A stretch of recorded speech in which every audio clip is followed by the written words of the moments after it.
नमस्कार. नमस्कार. अनंत चतुर्दशी म्हटलं की महाराष्ट्रात आणि खास करून मुंबईत गणेशोत्सवाचा तो शेवटचा महत्वाचा दिवस असतो.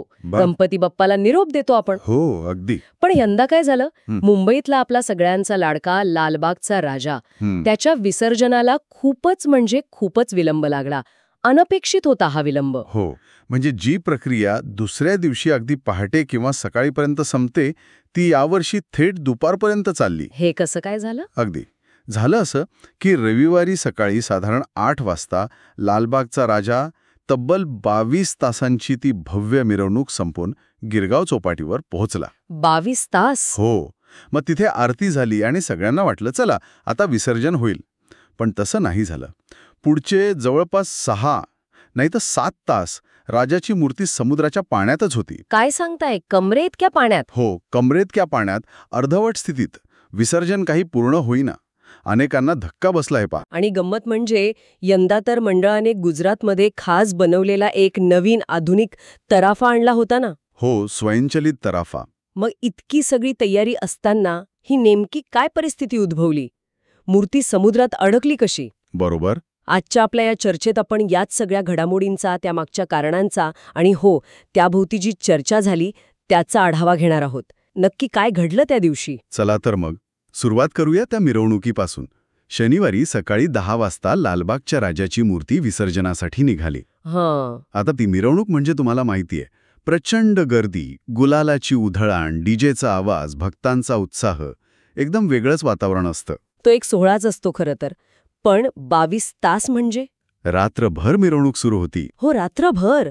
आणि मग रविवारी सकाळी 8च्या सुमारास मूर्ती पोहोचली गिरगाव चौपाटीला. आणि लोकांना वाटलं की आता लगेच विसर्जन, कारण साधारणपणे तेच होतं दरवर्षी. हो, पण इथेच थोडं गणित चुकलं. कारण विसर्जनासाठी जी तयारी केली होती त्यात मुख्य होता तो नवीन तराफा. हो, त्या तराफ्याबद्दल बोलूया थोडं, कारण तो काही नेहमीसारखा नव्हता म्हणतात. काय खास होतं त्यात? बरोबर. हा गुजरातमध्ये खास राजासाठी बनवून घेतला होता. सगळ्यात महत्वाचं म्हणजे आधीच्या तराफ्याच्या दुप्पट मोठा होता तो. दुप्पट मोठा? आणि स्वयंचलित होता, ऑटोमॅटिक. स्वयंचलित म्हणजे त्याला ओढायला किंवा ढकलायला दुसऱ्या बोटींची गरज नव्हती, टग बोट्स वगैरे. अगदी. एक कॅप्टन होता जो रिमोटने किंवा केबिनमधून त्याचं नियंत्रण करू शकत होता. असं सांगितलं जात होतं की मोठ्या लाटा आल्या किंवा समुद्राचा प्रवाह जरी जोरात असला तरी हा तराफा स्वतःला स्थिर ठेवू शकतो. अच्छा. म्हणजे मूर्ती सुरक्षित राहील आणि विसर्जन व्यवस्थित होईल. इतकंच नाही, तो 360 अंशात फिरू शकत होता म्हणे. म्हणजे मूर्तीला समुद्रात बरोबर जागेवर न्यायला सोपं जावं म्हणून. हो, साधारण तशी कल्पना होती. म्हणजे तांत्रिकदृष्ट्या तर हा खूपच आधुनिक तराफा होता. उद्देश स्पष्ट होता की राजाची मूर्ती खोल समुद्रात सुरक्षितपणे नेऊन विसर्जित करायची, तंत्रज्ञानाचा वापर करून प्रक्रिया सुधारायची.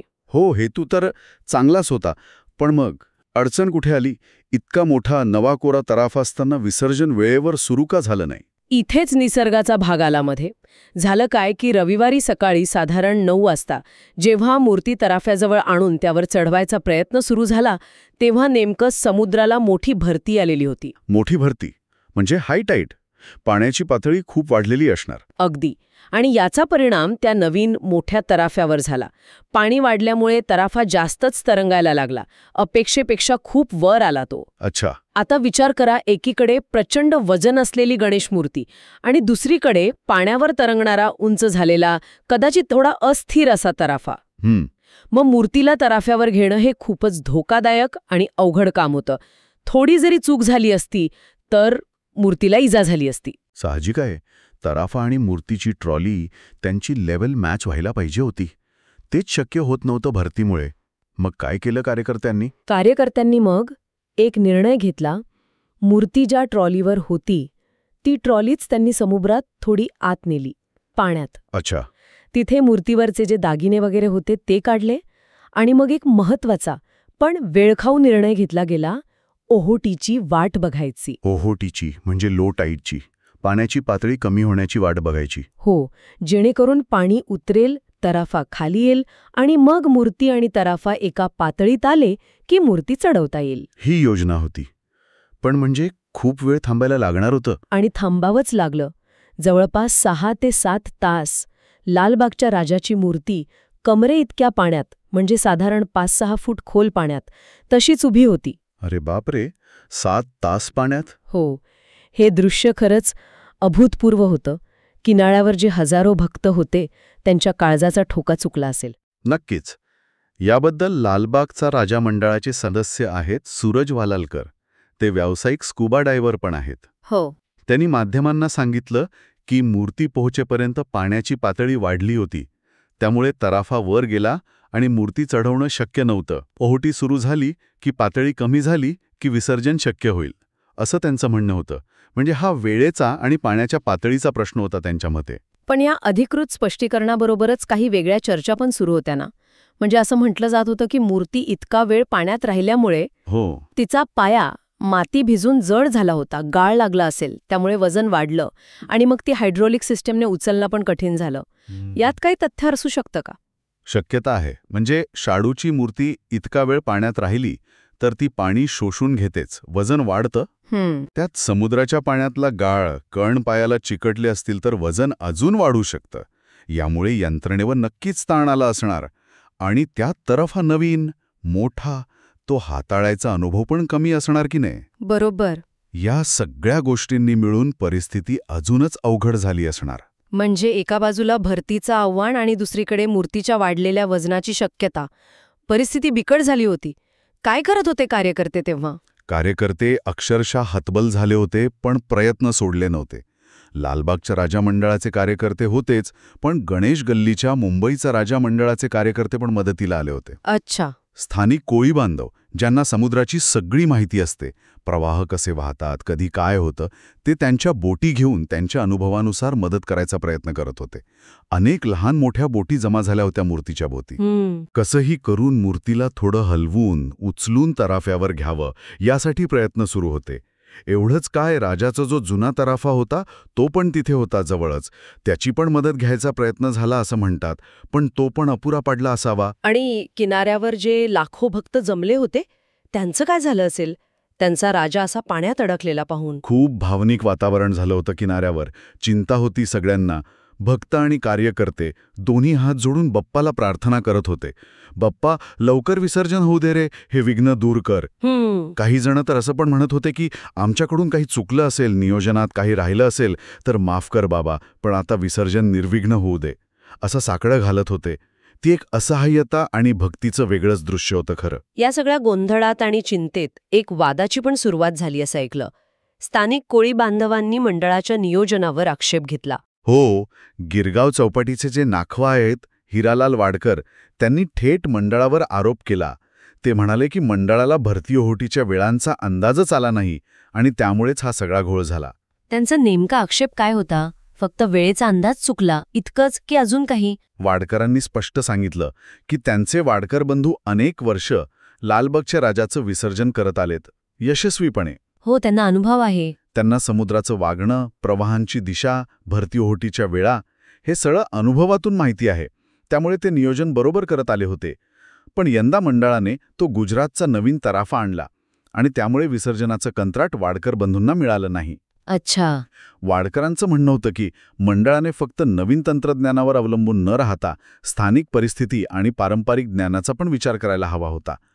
विसर्जनाकडे जास्त काळजीपूर्वक बघायला हवं होतं. म्हणजे इथे सरळ सरळ तंत्रज्ञान विरुद्ध पारंपरिक अनुभव असा संघर्ष उभा राहिला आणि एक नवीन वाद सुरू होण्याची शक्यता निर्माण झाली. च्या पातळीचा अंदाज फसला होता त्यांच्याकडून. अखेर तासांच्या त्या मोठ्या प्रतीक्षेनंतर दुपारनंतर ओहोटी लागली. पाण्याची पातळी कमी झाली. तराफा आणि मूर्तीची लेवल जुळून आली आणि मग मोठ्या प्रयत्नांनी मूर्ती तराफ्यावर चढवली गेली. हो, आणि मग तराफा मूर्तीला घेऊन समुद्रात गेला आणि विधिवत विसर्जन पार पडलं. पण या सगळ्या प्रक्रियेला जो विलंब लागला तो अभूतपूर्व होता आणि त्याने अनेक प्रश्न उभे केले आहेत. बरोबर. या सगळ्याचा आपण आढावा घेतला तर काय दिसतं? एकीकडे इतका प्रगत, मोठा, स्वयंचलित तराफा, पण समुद्राच्या भरती ओहोटीच्या नैसर्गिक चक्राचा अंदाज चुकला, पाण्याची पातळी वाढली आणि विसर्जनाला प्रचंड विलंब झाला. मूर्ती इतका वेळ पाण्यात राहिल्याने वजन वाढलं असेल कदाचित. तिला तराफ्यावर चढवताना अडचणी आल्या. या सगळ्यामुळे तो विलंब अजूनच वाढला. यात एक विरोधाभास आहे मोठा, नाही का?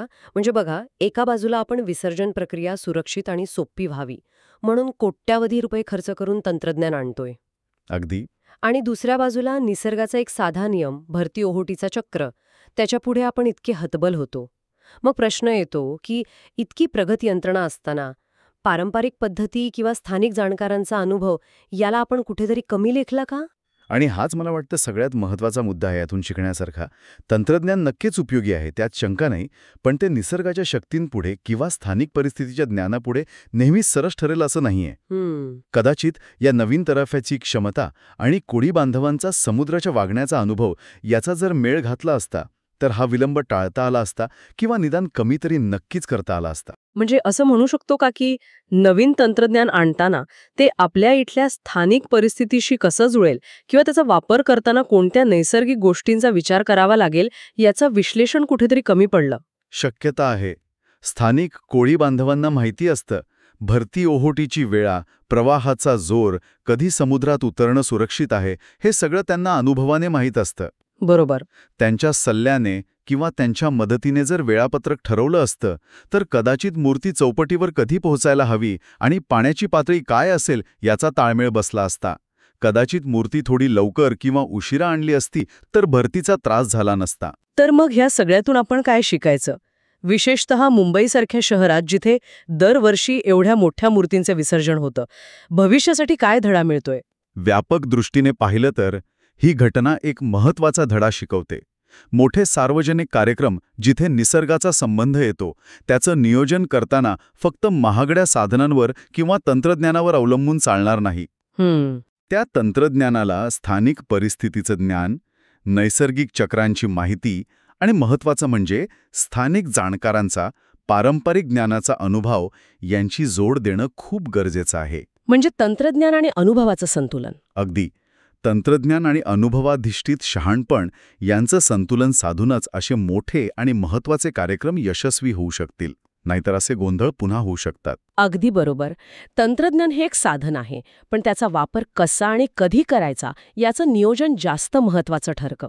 आता ऐकणाऱ्यांसाठी एक विचार करण्यासारखा प्रश्न आहे. या लालबागच्या राजाच्या विसर्जन विलंबाच्या घटनेवरून भविष्यात अशा मोठ्या मूर्तींचं विसर्जन करताना तंत्रज्ञानाची ताकद आणि पारंपरिक किंवा स्थानिक ज्ञान यांचा समतोल कसा साधता येईल? कोणत्या उपाययोजना करता येतील? फक्त तंत्रज्ञानावर जोर द्यावा की फक्त परंपरेवर, की दोघांना एकत्र आणण्याचा काही ठोस मार्ग असू शकतो, यावर नक्की विचार करा.